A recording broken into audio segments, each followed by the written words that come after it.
This is Ray Mofield and Shelby McCallum. We're continuing the series of tapes which are being produced for the State Archives in Frankfort, for the Pogue Oral History Library at Murray State University, and for the Marshall County Library. This program in Marshall County is made possible by a grant from WCBL AM and FM here in Benton. Our guests for today, we have W.J., is it? That's right. Toad Brien. Nearly everybody calls him Toad. Where did he get the name Toad? Well, we'll ask him that. And would you introduce your nephew? This is my nephew, Jerry Brien Jaco.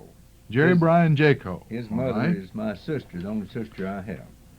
Very good. Now, would you mind telling us how old you are? You talking about me? Uh-huh. 64, the other day, 64 years old. You were born in the county. 1918, Okay. December 21st. And could you tell us your parents? My dad was W.J. Brien. My mother was Zula Butler. Her father was Art Butler, and her mother was Annie Roach. My grandmother on my daddy's side, she was English. Her name was Martha English. Uh-huh. Well, that's a good... I'm sorry, Elizabeth. Well, Elizabeth English. All right. A very good background. Now, the archives would like for us to go as far as we can. I believe in your case, Toad, that you can probably go back further than most people. Is it not true that James Brien, who was elected the first representative and introduced the bill from North Callaway to create Marshall, was one of your ancestors? That would be my great-grandfather. Now, Jerry here, he's done some research on the family. He knows more about the early Bryans than I do. Well, let's ask him a few questions here.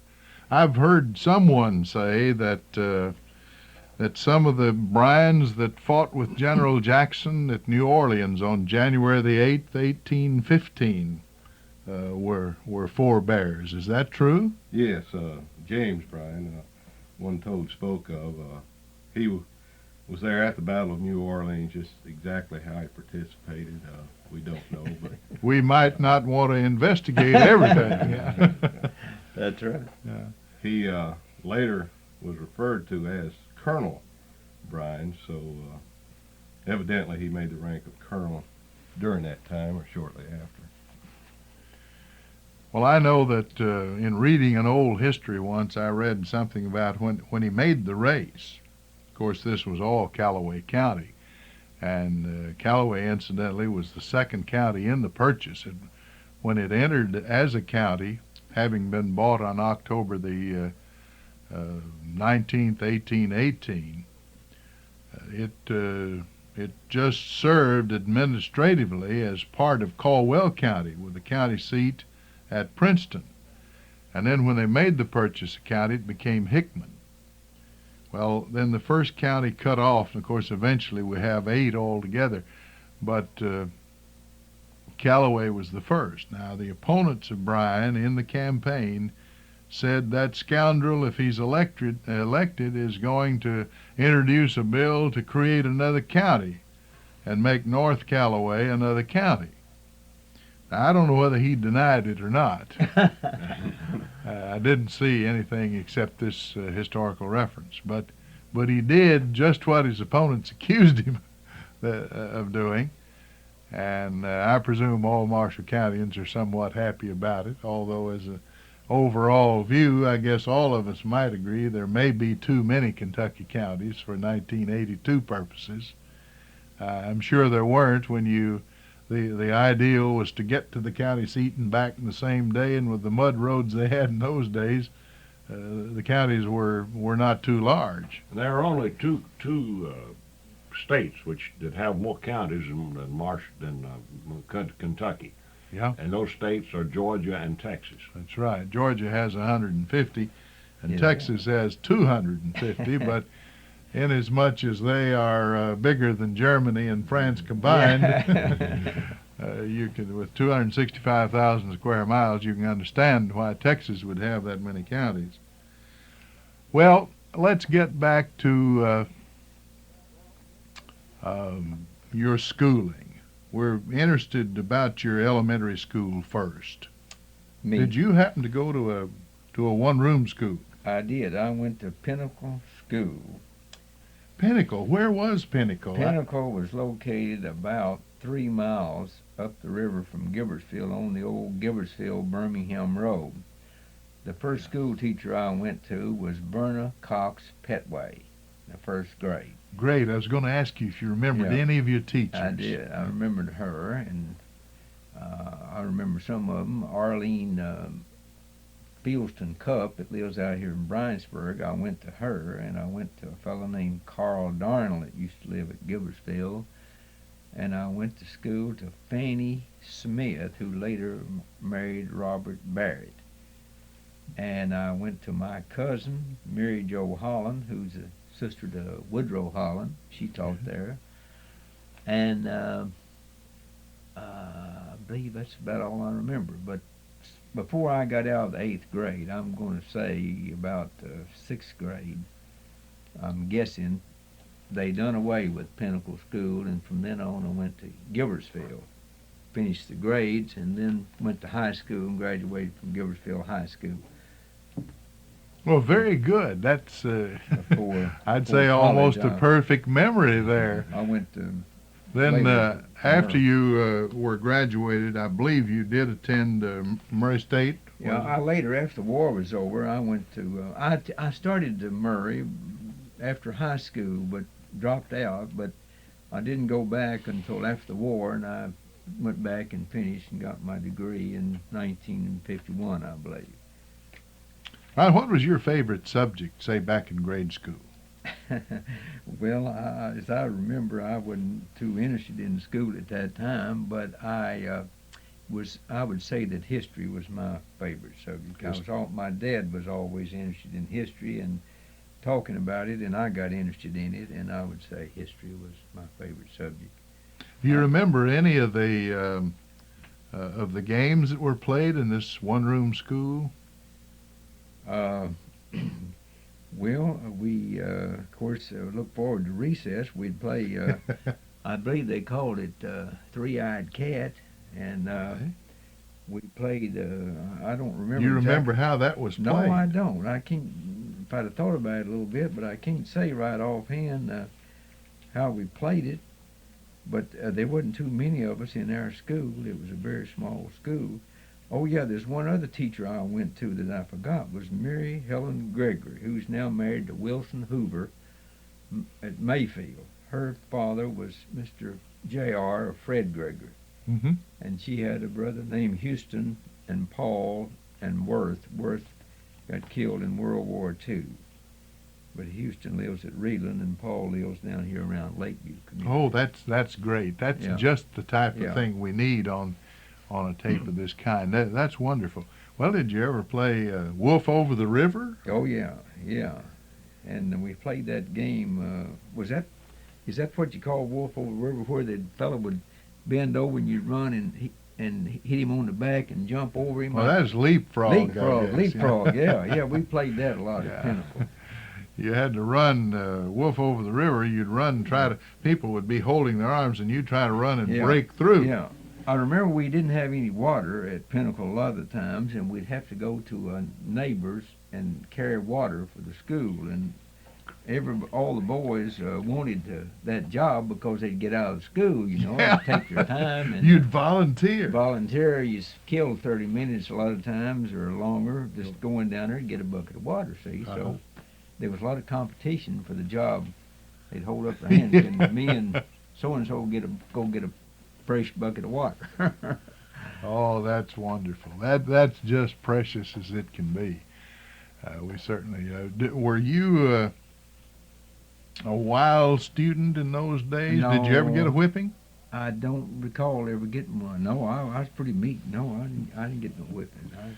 I guess told paper wads. And I must have been the world's worst. I think I got one every day. Is that right?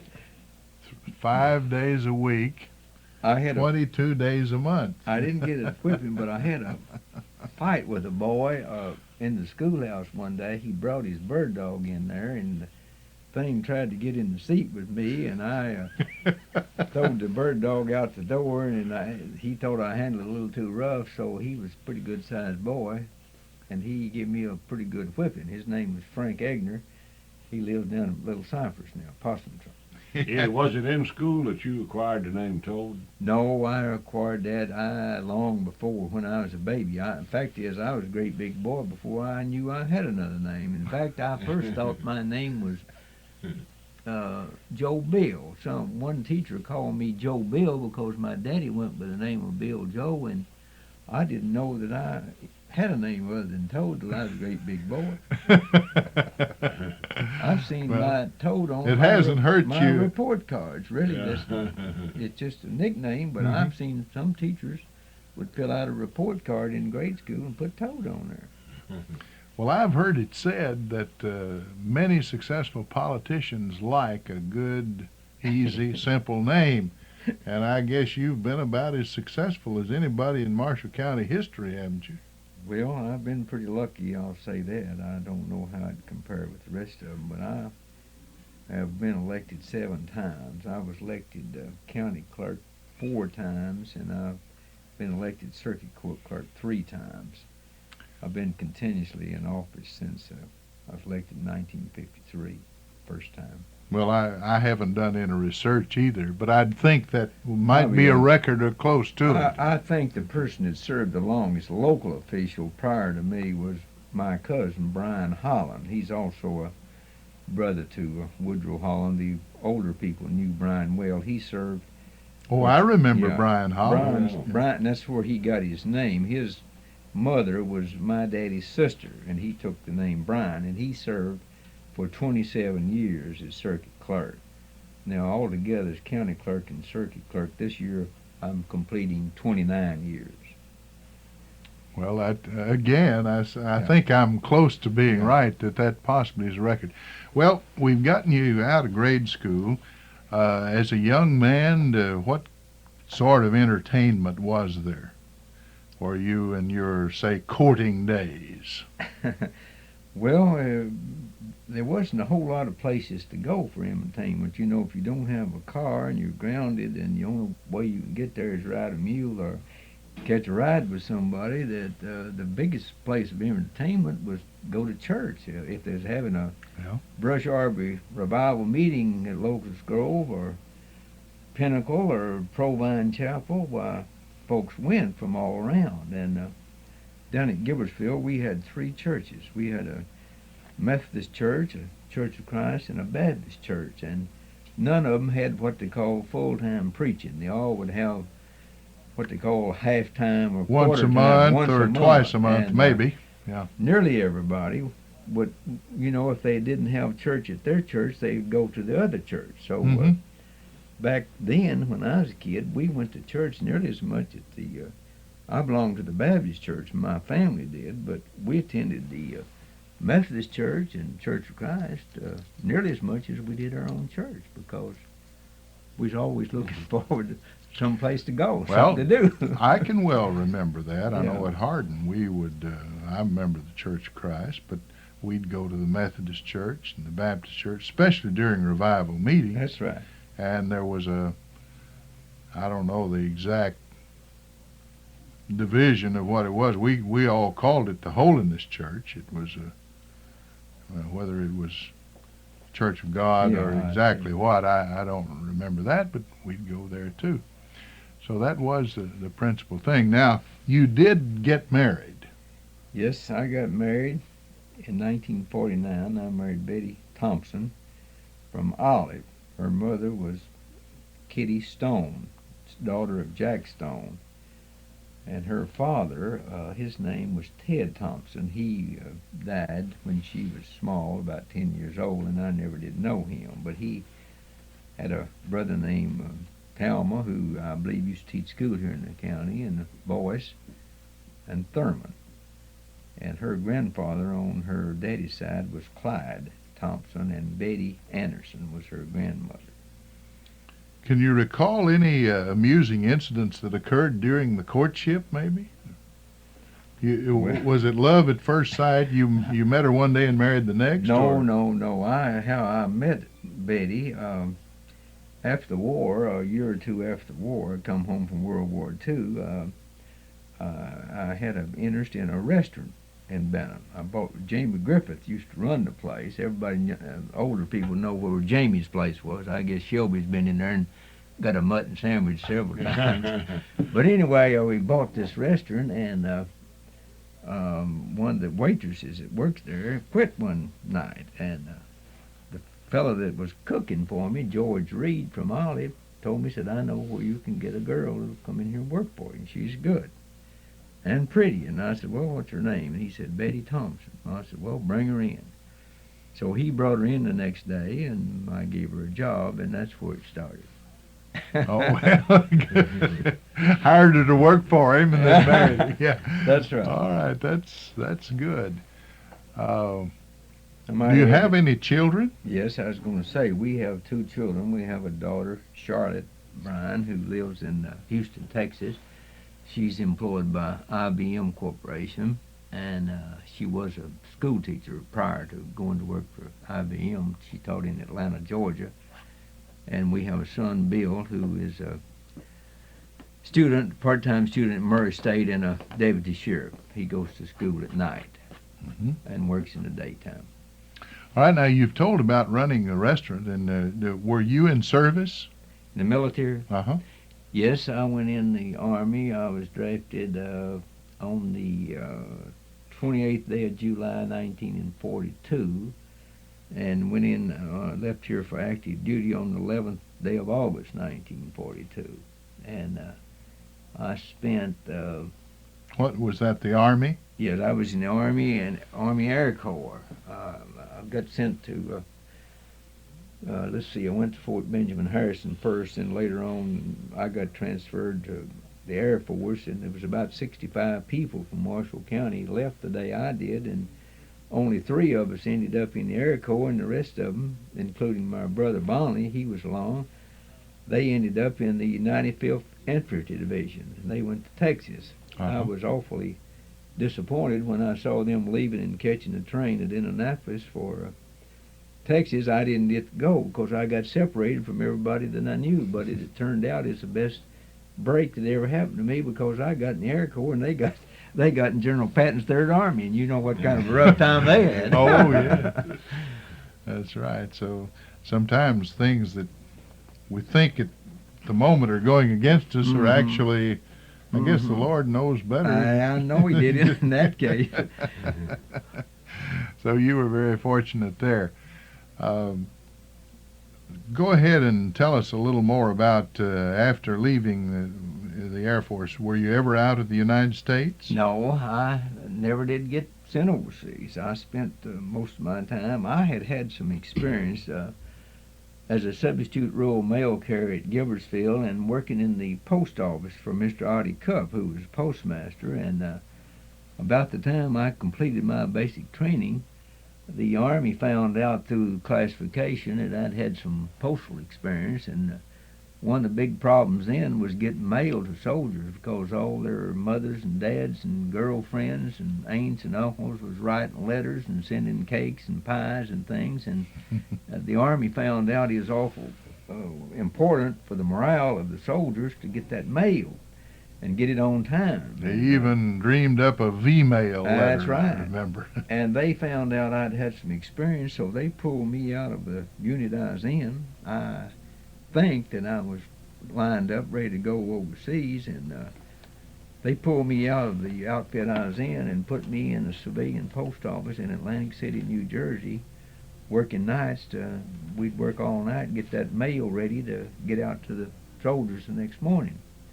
Then I later got transferred to a basic training center. It later turned out to be later on an overseas replacement depot at Greensboro, North Carolina, and I finished up the war there in the post office. All right. That's a very interesting story. You were then discharged about How long after the war ended? Well, I didn't get home till February of '46. All right. Let's see. The VE Day was May 8th, 45, I and then believe the that's right. Japanese surrendered on the deck of the September. battleship Missouri, September 2, I think it was.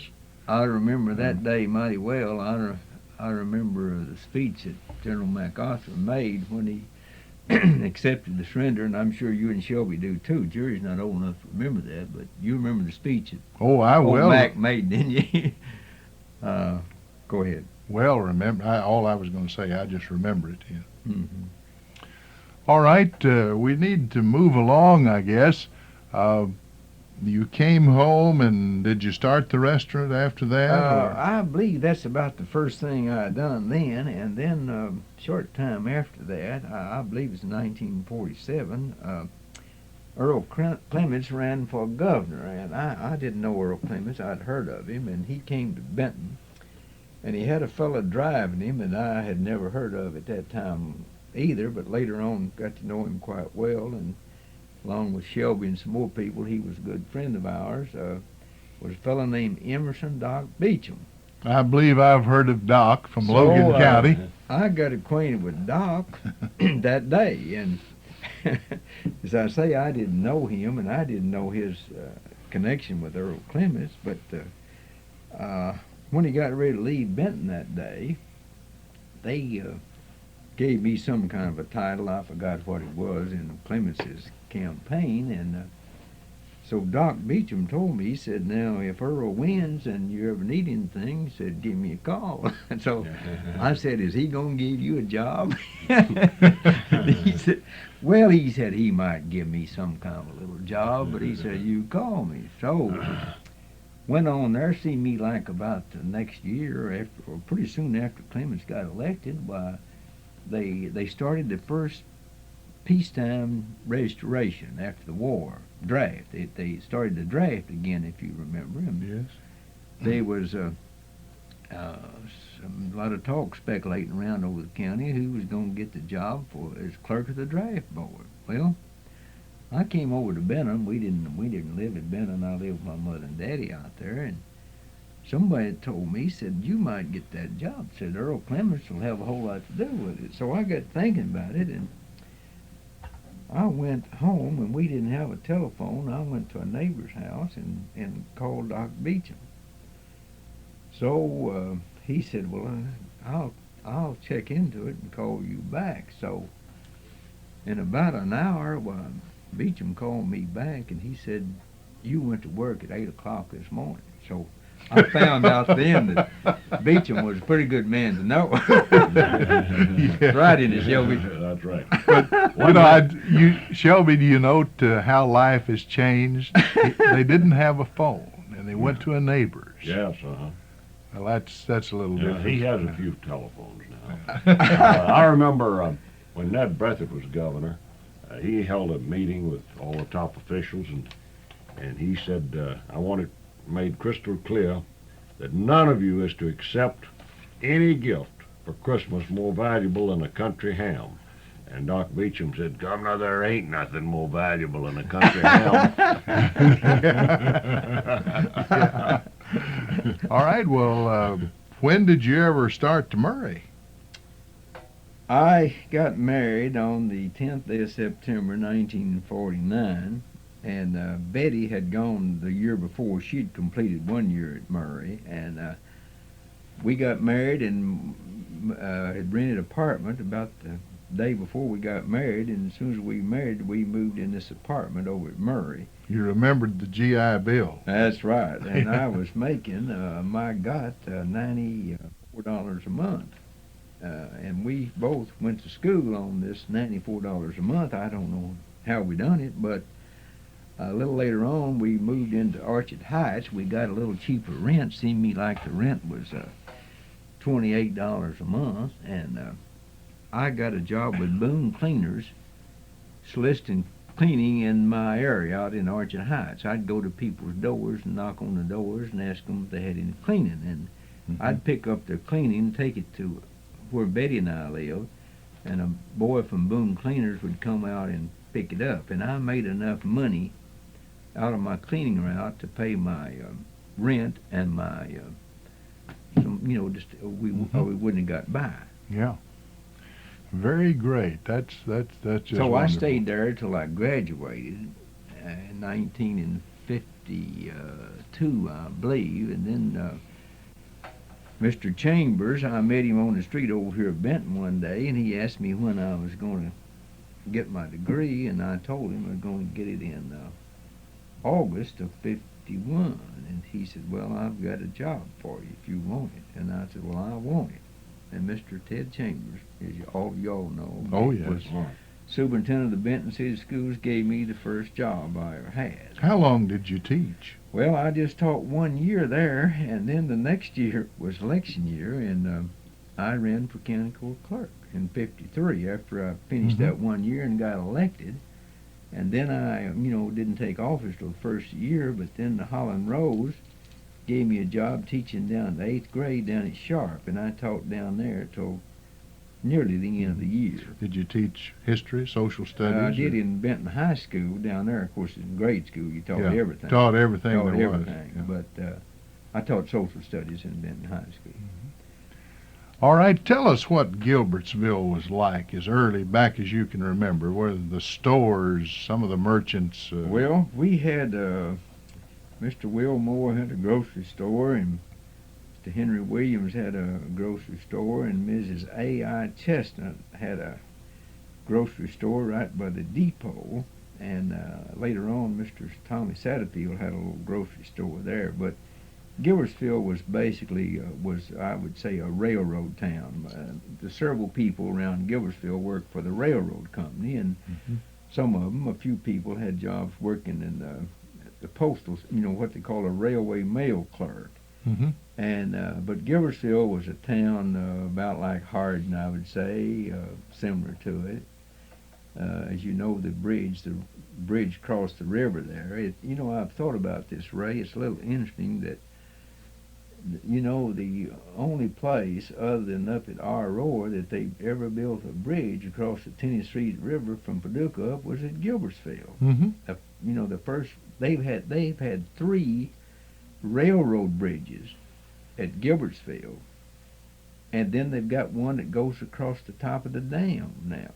Yeah. See, well, I'll take that back. Maybe the dam would be 3, but I know they had 2 because when I was a kid at Gilbertsville, there was some old piers that still stuck out of the water where the first bridge that went across the IC built at Gilbertsville. And then when I was small, they'd already tore that bridge down, and I think it was a wooden bridge. I think I've heard old-timers say that the bridge was a wooden structure. And then later they built an all-steel bridge upstream about... I remember that steel you remember bridge. that bridge, and I do too. The boys would walk across the bridge and go over the Grand Rivers, and there was a place over there they called Furnace Row, and they had been known to get a little bootleg moonshine over there in a fruit jar. Yeah. And some of them would have a little trouble getting back across the bridge because you walk across that bridge, it wasn't. You'd look down between the ties and you'd see the water, and the fellow's head was swimming while you had a little trouble getting across. Told when you took office in the county court clerk's office, I believe you just had 1 room. Was that right, or 2 rooms? I had 1 room and 1 little vault.